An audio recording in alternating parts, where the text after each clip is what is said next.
Guys got today.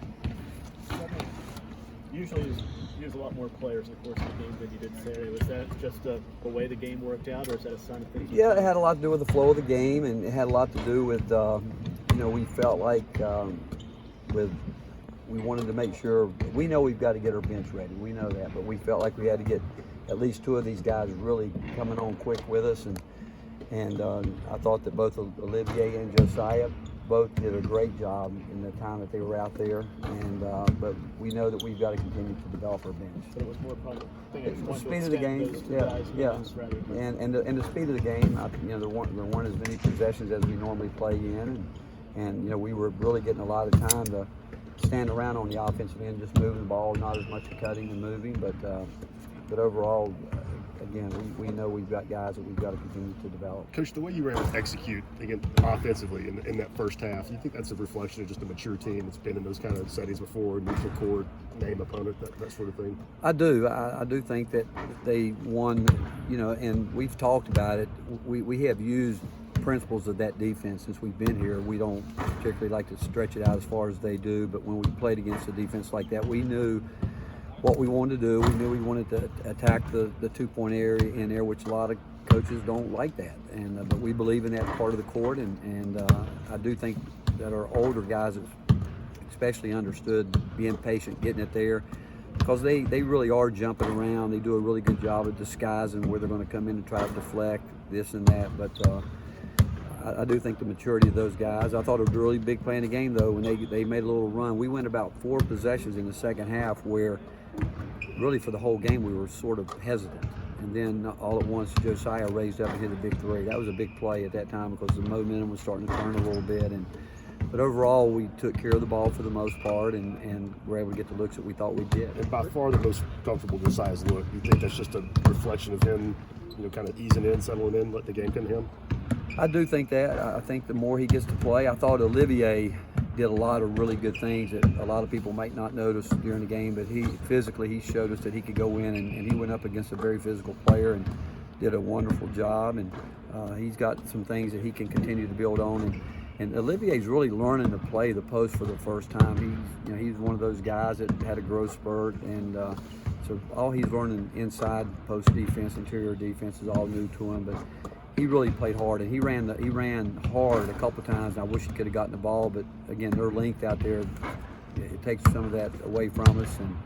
But I thought he and Josiah did what they had to do to help us win that game. Rick, how much is Lamonte's shoulder affecting him right now? Is that the same one that was an issue last year? It is, but you know what? He's as tough as they come, and he's a warrior, and he does have problems. He works it every day, and some days maybe better than others, but he's dealing with it, and he'll continue. Between Chad and Garrett and everybody, our medical staff, we're going to keep working and hope we can get it fixed. Do you have any idea of what the issue is? No, I don't think. I think it's. I don't think it's structural or anything like that. It could be some muscular nerve situations going on there, and we just got to keep working on it. Is that basically the only way to manage it? Is rehab as much as you can between games? And he does. He's as good as we've ever had at really trying to take care of it. He wants to get it right. I mean, you can tell at times. Obviously, you see it. He's a much better shooter than his numbers show, but as he continues to work through it, he'll figure it out because he's just too committed not to. It's nothing new for Lamonte, but what does it show as an example that a night his shot's not falling, he's still working, getting rebounds, getting assists, things like that?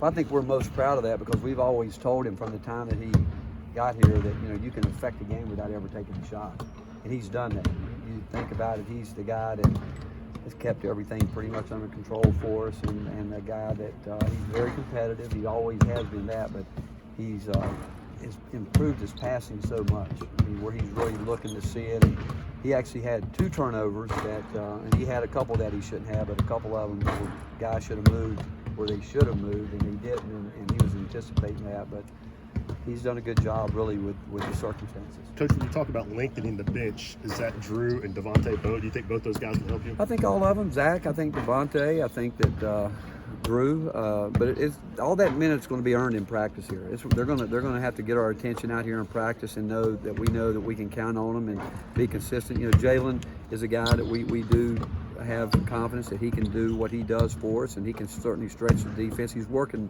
really hard defensively to get better, but the other guys, the young guys, have to understand the value of the ball. They have to understand the value of every possession, and knowing that if they learn to lock in on the defensive end, their offense will take care of itself. But where they've gotten themselves in trouble up to this point is when they've tried to do too much when they get the game.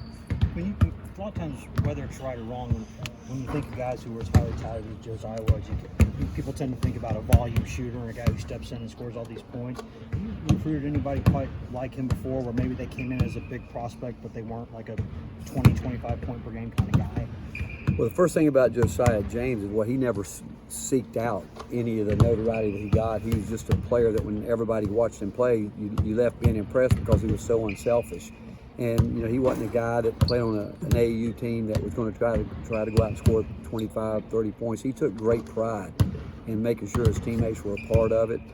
He's worked really hard at changing his shot. He had some mechanical issues that he started working on 3 years ago. And then he's a player that likes to pass it. He's a player that's capable of passing it. And he's almost, how would I say it? Most guys, you got to get him, like Lamonte came in thinking, I got to score. Josiah's the exact opposite, where we've got to get him in a little bit more of a scoring mentality and get the balance. He's not a guy that's ever going to be a guy that's going to want to be a volume shooter, but he does have to get more aggressive and use his length. And again, he made some nice plays on both ends Saturday. What didn't you do well on Saturday that you want to see get better on Wednesday night? Well, I think there's a lot of things. We know we still have to get better defensively. Transition defense was terrible. And it was, and maybe going back to what we discussed a minute ago about our bench, I think you could tell in transition guys were just casually saying, get my man, as opposed to working to theirs, and maybe fatigue had a little bit to do with that. But we got to do a better job of transition defense. We missed a couple. We changed our ball screen defense a couple times throughout the game, and one that we practiced it a little bit, but not enough. But we thought our older guys could handle it, and we didn't do a very good job of doing that. And then once we got burned on a ball screen situation, which we hadn't been burnt very much this year, where we didn't get our tag man in place. Those are the things. Going back to ball screen defense, transition defense, and we'll always keep talking about taking care of the ball. Two more. What stands out about Alabama State? Well coached, very good post presence, a team that's going to look to really go inside and score against us, a team that will show you some multiple defenses, and we can show you a little three-quarter court trap and can play it with where it's really a contained press, or they can come get after you in it. And but they're a team that's going to look to go inside, play inside out.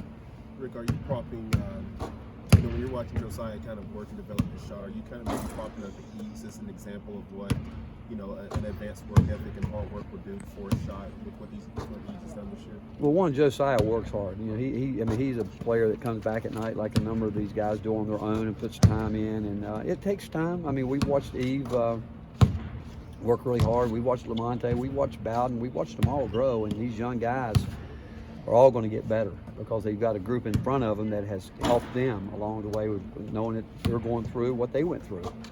But now it's a matter of how quickly they can grow up, catch up, and help us do what we need to do.